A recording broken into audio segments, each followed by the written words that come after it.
Eh bien, bonsoir à tous, bienvenue à ce troisième Journal Club du GACI.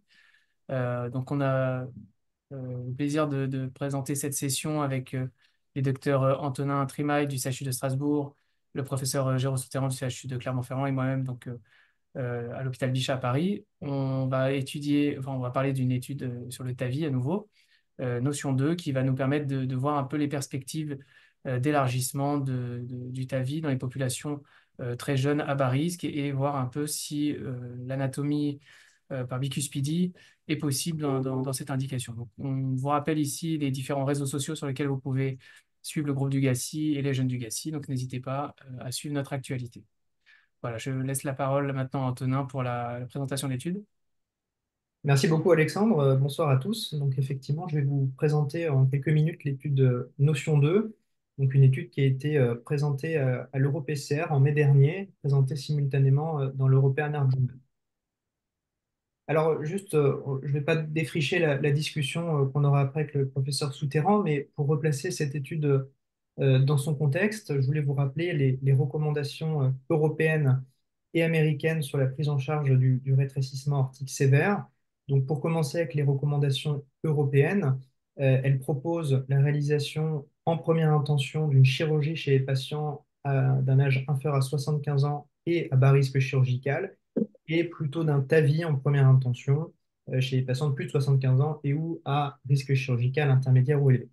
Mais ces indications, et c'est bien rappelé dans les recommandations, doivent être modulées en fonction d'un certain nombre de paramètres cliniques et anatomiques, et en particulier la présence d'une bicuspidie aortique doit plutôt orienter vers la réalisation d'une chirurgie chez les patients éligibles. Il y a un peu le même son de cloche dans les recommandations américaines, avec des limites d'âge pour la méthode de remplacement valvulaire à utiliser en première intention un peu différentes, puisque les Américains proposent une chirurgie en première intention avant 65 ans et un TAVI qui peut être proposé en première intention à partir de l'âge de 65 ans. Mais ces recommandations américaines alertent également sur les paramètres, encore une fois, cliniques et anatomiques qui doivent faire moduler ces indications, et en particulier, encore une fois, sur la bicuspidie aortique. Alors, ce qu'il faut bien avoir en tête, c'est que la plupart des essais randomisés qui ont comparé TAVI et chirurgie se sont intéressés, donc chez des patients à bas risque, se sont intéressés à des patients d'un âge supérieur à 75 ans et ont quasiment tous exclu les valves bicuspides. Donc, on manque de données dans cette population particulière de patients de moins de 75 ans et de patients avec des valves bicuspides. Et malgré ce manque de données, malgré également les recommandations, eh bien, on assiste à une augmentation progressive. Ici, ce sont des données américaines, mais il existe des données similaires dans les populations européennes. Une augmentation progressive du taux de TAVI chez les patients avant 75 ans euh, par rapport à ce qui était le cas dans les premières années de mise en place de cette technique. Alors, l'objectif de l'étude Notion 2, c'était donc de comparer le TAVI et la chirurgie dans une population de patients à bas risque, avec un âge inférieur ou égal à 75 ans et avec une valve tricuspide ou bicuspide. Alors, voici le design de cette étude Notion 2. C'était une étude qui était initiée et conduite complètement par les investigateurs, une étude multicentrique qui a eu lieu dans 9 centres dans les pays nordiques, Suède, Finlande, Islande et Norvège, et une étude contrôlée randomisée qui inclut une population donc, de patients à bas risque chirurgical, avec bien sûr un rétrécissement aortique sévère et un âge inférieur ou égal à 75 ans. Le bas risque chirurgical était défini par un score STS de moins de 4%. Ces patients étaient randomisés en un pour un avec une stratification sur le sexe, sur la nécessité d'une revascularisation coronaire et sur l'anatomie valvulaire, bicuspide ou tricuspide, dans deux groupes, le groupe TAVI et le groupe chirurgie. Il faut savoir qu'une fois les patients inclus, la prise en charge, et en particulier le choix de la taille et du type de prothèse implantée, était laissé à la discrétion des opérateurs en charge des patients. Critère de jugement principal était la survenue à 1 an du composite des décès toutes causes, des AVC et des réhospitalisations en lien avec la procédure, la valve ou des épisodes d'insuffisance cardiaque. Et il y avait également des critères de jugement secondaires, le composite des décès toutes causes et des AVC invalidants, les critères du critère de jugement principal pris individuellement, les saignements majeurs, la survenue d'une FA de nouveau, l'implantation d'un pacemaker, les performances hémodynamiques de la valve, gradient et fuite paravalvulaire, et des paramètres fonctionnels, la classe de dyspnée NYHA et des scores de qualité de vie. Voici le flowchart de l'étude. Au total, 370 patients étaient inclus, 187 dans le groupe TAVI, 183 dans le groupe chirurgie. L'analyse principale a eu lieu en intention de traiter. Vous voyez que le taux de crossover entre les deux groupes a été relativement faible. Deux patients du groupe TAVI ont finalement eu une chirurgie. 9 patients du groupe chirurgie ont finalement eu un TAVI. La population de l'étude était effectivement une population jeune, 71 ans d'âge moyen, et à bas risque chirurgical avec un score STS moyen de 1%. Et donc l'originalité de cette étude, c'était que, vous le voyez, plus d'un quart des patients inclus avaient une bicuspidie. Dans l'écrasante majorité des cas, c'était une bicuspidie de type 1 de la classification de Sivers. Concernant le type de valve implantée dans le groupe TAVI, la majorité des patients, plus de 72%, ont eu une valve de type auto-expandable et environ un quart une valve de type expandable par ballon. Voici les résultats sur le critère de jugement principal. Donc, pour rappel, composite des décès toutes causes AVC et réhospitalisation. Pas de différence significative à un an entre les deux groupes. 10,2% d'événements dans le groupe TAVI, 7,1% dans le groupe chirurgie. Pas de différence non plus en ce qui concerne les décès toutes causes pris individuellement, les AVC, les réhospitalisations et les AVC invalidants.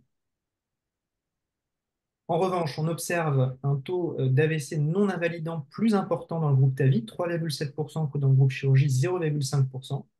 Également un taux d'implantation de pacemaker significativement plus important dans le groupe TAVI, 15% contre 8% dans le groupe chirurgie. Et enfin, un taux de fuite paravalvulaire au moins modéré, également plus important, 4,7% dans le groupe TAVI que dans le groupe chirurgie, où il y a eu zéro événement de type fuite paravalvulaire. Au contraire, plus de saignements majeurs ou menaçants de pronostic vital dans le groupe chirurgie, plus de 17% contre moins de 5% dans le groupe TAVI. Plus de FA de novo, 41,7% dans le groupe chirurgie contre 3% seulement dans le groupe TAVI. Et plus de mismatch patient prothèse sévère dans le groupe chirurgie que dans le groupe TAVI. Et comme attendu, une durée moyenne d'hospitalisation plus longue, 7 jours en moyenne dans le groupe chirurgie que dans le groupe TAVI, 3 jours. Pas de différence concernant les performances hémodynamiques des bioprothèses dans les deux groupes. Vous voyez ici le gradient moyen après la procédure et les surfaces valvulaires effectives qui étaient assez superposables entre les deux. Concernant les paramètres fonctionnels, euh, on observe un taux de patients en Disney NYHA1 un petit peu plus important dans le groupe TAVI à un mois, mais des résultats similaires à un an, et un questionnaire de qualité de vie qui s'est significativement plus amélioré après TAVI à un mois, en comparaison avec la chirurgie, mais des résultats similaires à un an. Enfin, les auteurs ont procédé à des analyses de sous-groupes pour différencier les patients avec une valve tricuspide et les patients avec une valve bicuspide. Donc, vous voyez à gauche le résultat sur le critère composite décès et AVC invalidant dans le groupe de patients avec valve tricuspide, pas de différence significative à un an. Et à droite, le sous-groupe des patients avec une valve bicuspine, avec une tendance à plus d'événements dans le groupe TAVI, 6,1%, que dans le groupe chirurgie, 2,0%. Et c'est ce qui transparaît également sur ici ce forest plot, avec encore une fois à droite le sous-groupe de patients avec une bicuspidie, qui avait globalement un signal vers plus d'événements dans le groupe TAVI, et en particulier concernant les AVC et la fuite, les fuites paravalvulaires au moins modérées. Donc, en synthèse, dans cette étude, notion 2, on observe une équivalence sur les résultats cliniques à un an entre TAVI et chirurgie chez des patients à bas risque chirurgical de 75 ans ou moins, avec valve tricuspide ou bicuspide. Et on peut noter un signal en faveur de la chirurgie chez les patients jeunes avec valve bicuspide, qui sera confirmé dans d'autres études, mais en particulier en raison d'un risque qui semble augmenter d'AVC non invalidant, de fuite paravalvulaire après TAVI dans le groupe de patients avec valve bicuspide. Merci beaucoup. Merci Antonin pour cette euh, présentation très claire sur l'étude notion 2 et la mise vraiment dans le contexte des patients jeunes et la sous-population avec bicuspidie. Donc, on va maintenant demander au professeur Souterrand de commencer par nous présenter, selon lui, les forces et faiblesses de cette étude. Je te laisse la main, Géraud.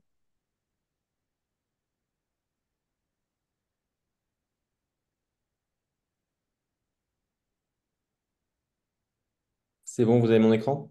Oui, parfaitement. J'avais pas mis le son. Euh, voilà, merci beaucoup Antonin pour la présentation très claire. Je vais retenir déjà quelques éléments concernant l'étude Notion 2. C'est une des études récentes qui randomise des patients à faible risque chirurgical. On pourra comparer un peu par rapport aux études Partner 3 et Evolute Low Risk. On voit que l'âge moyen est assez bas, 71,1 ans, beaucoup plus bas que dans nos registres, notamment nos registres France TAVI. Et je pense que c'est le point le plus important, ce qu'on verra un petit peu dans la discussion, c'est que finalement, c'est la première étude qui randomise des patients avec des bicuspides aortiques, puisque jusqu'à présent, on avait quelques registres, une étude prospective réalisée par Didier Tchetché sur l'étude Bivolute qui analysait les bicuspidies, mais on n'avait pas d'étude randomisée versus chirurgie avec la bicuspidie. Donc, c'est vraiment, je pense, le point fort de cette étude. L'autre élément, et tu l'as très bien dit, Antonin, c'est qu'il y a une majorité de valves auto-expandables qui ont été utilisées dans cette étude. Donc, c'est pareil, des résultats qui sont à prendre en compte dans ce cadre-là. Et une des limites dont on parlera plus tard, c'est que le suivi est effectivement que de 1 an, contrairement à de nombreuses études, on a certains suivis beaucoup plus longs. Alors, je vous ai remis dans Partner 3 et dans Evolute Loris, vous voyez, c'est toutes les deux, la Bixpedi est tout de suite éliminée des critères d'inclusion des patients, ça fait partie des critères d'exclusion. Et vous voyez que l'âge moyen dans les deux études était légèrement plus élevé, 73 et 74 ans, avec un ST-score qui était également un peu plus élevé, 1,9%. Donc, on est vraiment sur une population à bas risque dans Notion 2. L'autre élément important, c'est que cette étude, je pense qu'elle est importante pour notre pratique. Et il y a cette belle analyse finalement de l'utilisation du TAVI aux États-Unis, puisque je pense qu'en Europe, on a encore des critères d'utilisation du TAVI chez les patients jeunes qui restent modérés. Alors que là, je vous montre un peu l'évolution en peu de temps, finalement, entre 2015 et 2021. Vous voyez, quand on regarde la courbe des patients qui ont un TAVI de moins de 65 ans, donc avec beaucoup de patients qui ont des bicuspides aortiques, eh bien, on a 47% des patients qui ont un rétrécissement aortique isolé qui vont être traités par TAVI aux États-Unis. Donc, c'est vraiment une population importante. Et je pense que ça fait partie de la discussion qu'il faudra qu'on ait ensuite après Notion 2. C'est est-ce que ces patients, en première intention, il faut leur mettre un TAVI ou plutôt une prothèse chirurgicale? Je pense que c'est tout l'enjeu de Notion 2 et la discussion qu'on doit avoir actuellement pour nos patients. En effet, la Bixpedi, pourquoi est-ce qu'on l'a exclu des premières études, notamment Partner 3 et Evolute le risque? C'est que c'est des procédures spécifiques. Il y a plusieurs éléments techniques, on en reparlera un petit peu après, qui sont spécifiques, mais pour plusieurs raisons. La forme est plus elliptique. Il y a plus de calcification, notamment dans certaines formes, avec un risque de fuite aortique plus important. Et l'autre élément qui peut gêner également pour la thérapeutique, c'est que la plupart du temps, l'aorte ascendante est dilatée et qu'il y a plus également d'aorte horizontale, avec à la fois un risque plus important de dissection aortique et des difficultés techniques liées à cette aorte horizontale. Bon, vous connaissez bien les différentes classifications de Sievers, mais c'est un élément important également à prendre en compte quand on analyse les papiers comme Notion 2. Finalement, c'était surtout des types 1 qui étaient étudiés. Et vous savez qu'il y a des types 0 et des types 2 également en fonction de l'analyse échographique et scanographique. L'autre élément qui est intéressant quand on regarde la bicuspide aortique, et ça, quand j'ai fait un peu la littérature, j'étais un peu surpris parce qu'on s'aperçoit que finalement, en fonction des zones géographiques, on n'a pas le même type de bicuspide aortique. Notamment, vous voyez qu'en Chine, ils ont beaucoup plus de type 0 qu'en Europe ou aux États-Unis. C'est vraiment le type 0 qui est plus prédominant. Et donc, il y a des éléments spécifiques qu'il faut intégrer, notamment analyser quand on regarde les études où ont été inclus les patients. L'autre élément très important, je pense que c'est que on a dans cette étude notion 2 des bicuspides aortiques, mais on a très peu de caractéristiques morphologiques et anatomiques sur ces bicuspides aortiques, notamment l'analyse au scanner. On le verra ensuite. On a plusieurs études qui montrent maintenant que les patients qui ont des calcifications très importantes ont des moins bons résultats sur les bicuspides aortiques. Et là, finalement, on parle d'une population avec bicuspide aortique qui a plus d'événements, notamment d'AVC dans les suites par rapport au valve tricuspide. Mais et je pense qu'on le voit tous en pratique dans notre quotidien, même des patients parfois âgés, qu'on va réadresser au chirurgien en disant que cette anatomie ne nous semble pas compatible avec le TAVI. Et cette analyse-là, on ne l'a pas trop dans Notion 2. On voit quand on lit leurs discussions qu'ils disent qu'il y aura une autre étude spécifique là-dessus où on aura plus d'éléments à la fois sur le score calcique, sur le type de bixpédie et savoir si on a un rafé, deux rafés ou pas. Donc ça, j'avais repris un beau papier là qui analysait justement toutes les études qui avaient été faites sur la bicuspidie. Et vous voyez que la case bicuspidie, TAVI versus chirurgie, on n'avait aucune étude randomisée prospective sur cette technique. Si vous pouvez couper les micros, c'est parfait. Merci beaucoup.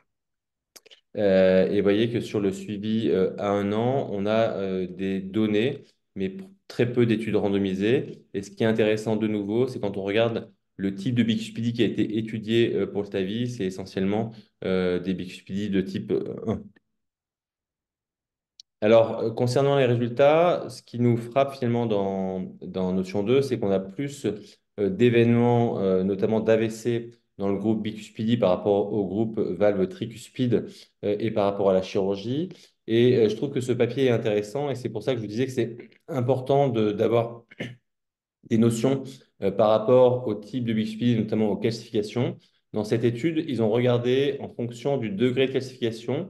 Ils ont fait trois groupes et notamment, il y avait un groupe de patients avec des calcifications qu'ils jugeaient excessives. Et vous voyez que ces patients qui avaient un suivi qui était à 2 ans avaient beaucoup plus d'événements en termes de mortalité à 2 ans par rapport aux autres groupes avec des calcifications modérées ou peu de calcifications. Donc, je pense que le degré de calcification doit vraiment être un élément très important à prendre en compte.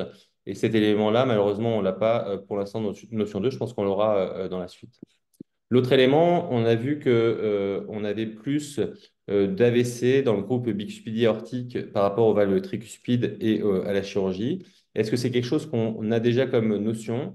On a quelques papiers qui sont en faveur de cet élément-là. Vous voyez notamment un papier donc, sur des patients chinois qui avaient des bicuspidies, 40% de patients avec des bicuspidies. Et ils ont comparé à l'IRM les patients avec bicuspidie ou sans. Et vous voyez que les patients qui ont une IRM qui était réalisée un mois après la procédure avaient plus d'AVC que ceux qui n'en avaient pas, plus d'embol. Donc, c'était un premier élément en faveur de plus d'AVC dans le groupe bicuspidie par rapport à pas de bicuspidie. Et c'est ce qu'on va retrouver dans une deuxième étude, notamment sur la protection cérébrale.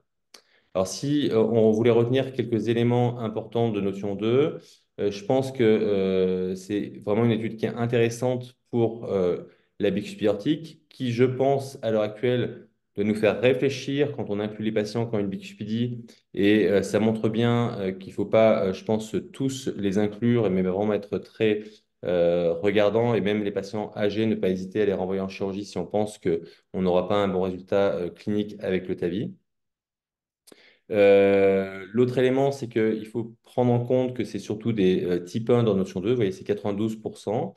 Et notamment, lorsqu'on a des patients qu'on voit en consultation qui nous sont référés et qui sont très jeunes, il faut avoir en tête ces résultats.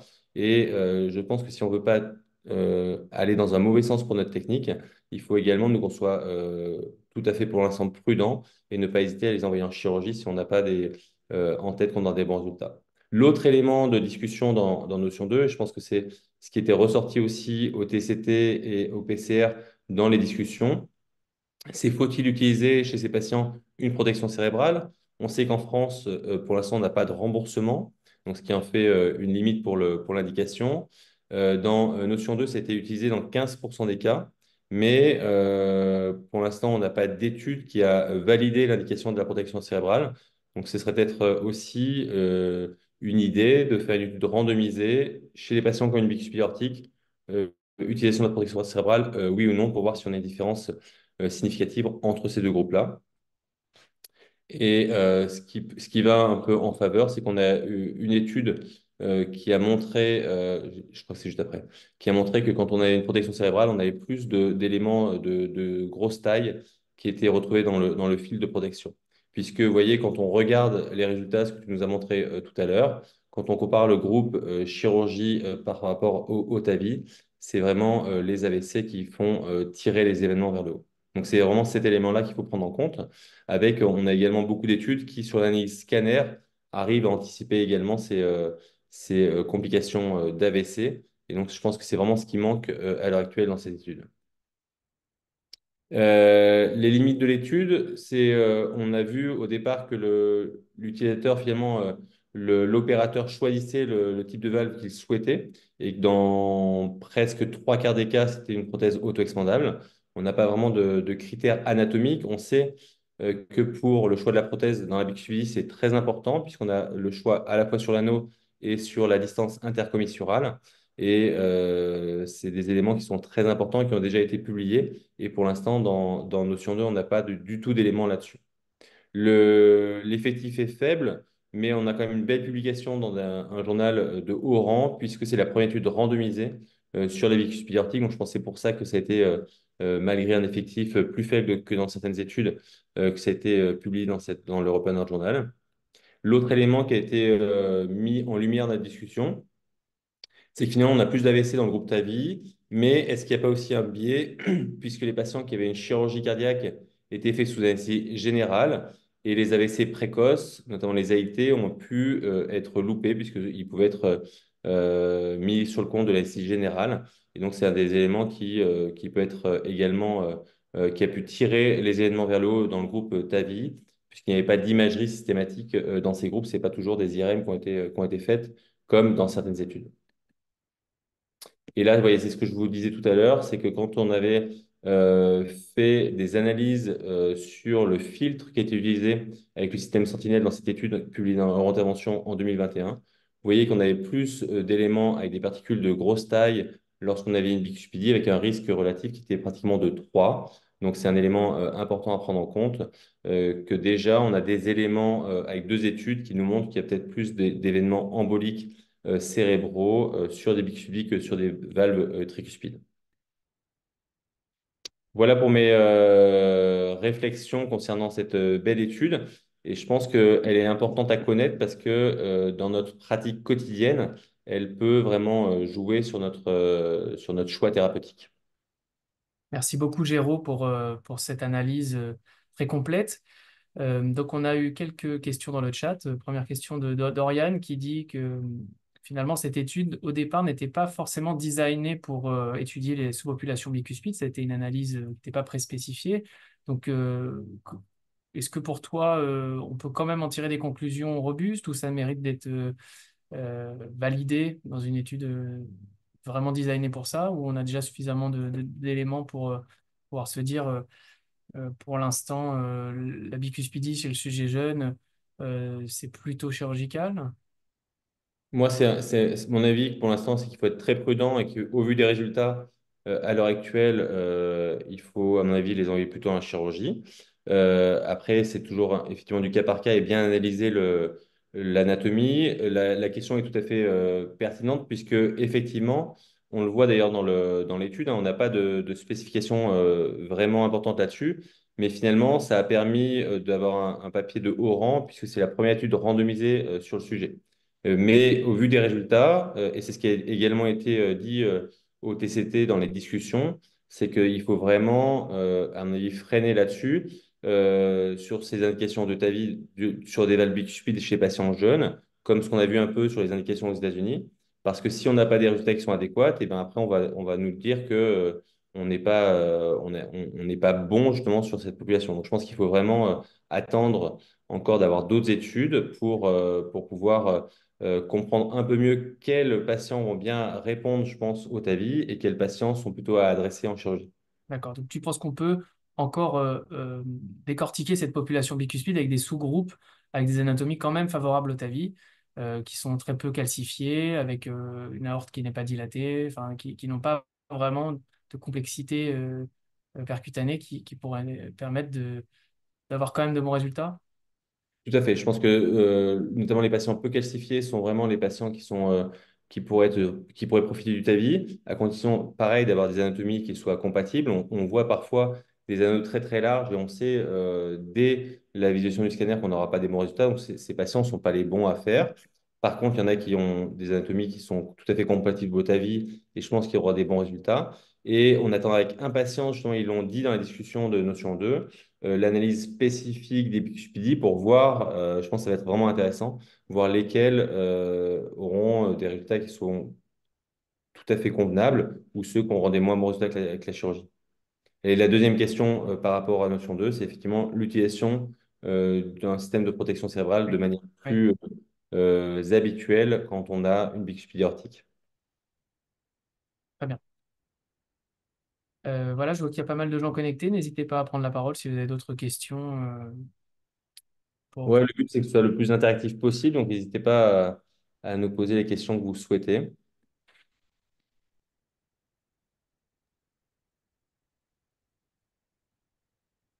Il y avait une question sur le traitement médical optimal.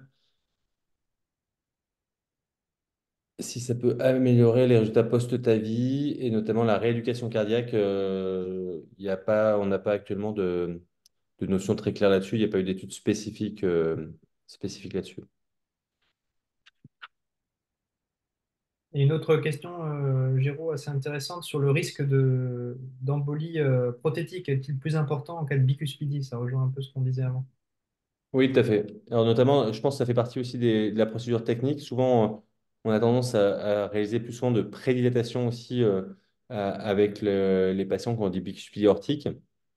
Et ça fait partie aussi, on sait très bien, les prédilatations ou les post-dilatations, ça augmente le risque d'accident vasculaire cérébraux, hein. C'est pour ça qu'on était parti, quand on avait commencé l'établi il y a maintenant pratiquement 15 ans, on faisait de manière systématique une prédilatation. Et du jour au lendemain, on est passé de 100% de prédilatation à pratiquement aucune. On sait maintenant qu'il y a certains patients qui en nécessitent, notamment les patients qui ont des bicuspides aortiques. Et ça peut faire partie aussi des éléments qui augmentent le risque embolique. Alors, c'était pas le sujet de cette étude, mais on en a un peu parlé. Quel type de valve il faut privilégier sur ces anatomies bicuspides? Alors là, c'est une bonne question. Pour ma part, je m'adapte souvent à l'anatomie en fonction de la taille des prothèses. Après, ça reste très opérateur dépendant, hein. Je pense que quand tu discutes avec certains opérateurs, ils vont te dire qu'ils mettent que des auto expandables, d'autres des ballons expandables. Moi, j'ai tendance à mettre sur les très grosses anatomies plutôt des ballons expandables et les anatomies un peu plus petites des auto-expandables, mais ça reste très opérateur dépendant. Et je pense que ce qui est très important dans ces procédures complexes, c'est de vraiment bien connaître le matériel que tu vas utiliser. Parce que, ben, ce qu'on disait tout à l'heure, hein, c'est des patients souvent qui ont des aortes horizontales, parfois des aortes un peu plus dilatées. Donc, il faut vraiment bien connaître ton matériel et pas commencer par une bicuspide aortique pour ton premier cas, mais avoir un peu d'expérience quand tu vas faire un cas comme ça. L'élément vraiment important, c'est d'avoir une bonne stabilité pendant l'implantation, notamment pour la aorte horizontale. Et les autres choses qui sont importante à avoir en tête, je pense, c'est que l'aorte ascendante, elle est plus fragile chez les patients qui ont une bicuspide aortique.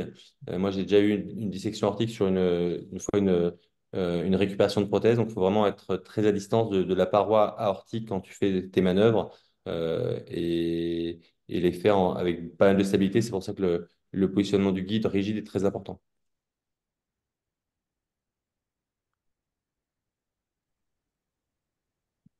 très bien. Je ne sais pas s'il y a d'autres questions parmi les gens qui sont connectés.